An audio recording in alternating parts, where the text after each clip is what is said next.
Invertible function. A function f, x, y is said to be invertible if there exists a function g, y, x such that gof equals 9 and fog equals e. The function g is called inverse of function f and is denoted by f1.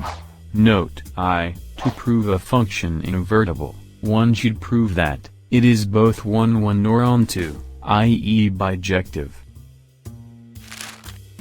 2. If f, x, v and g, y, z are two invertible functions, then gof is also invertible with gof minus 1 equals f1 og1. Binary operation. A binary operation on set x is a function, x times xx. It is denoted by a b.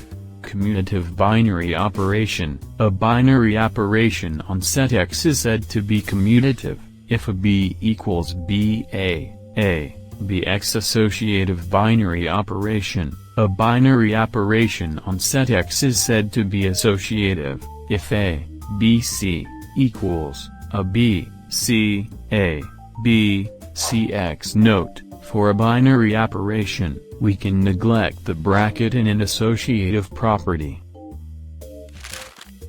But in the absence of associative property, we cannot neglect the bracket. Identity element. An element ex is said to be the identity element of a binary operation on set x. If a e equals e, a equals a x identity element is unique.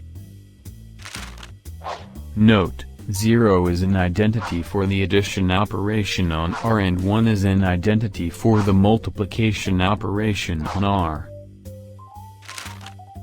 Invertible element or inverse. Let x times xx be a binary operation and let ex be its identity element.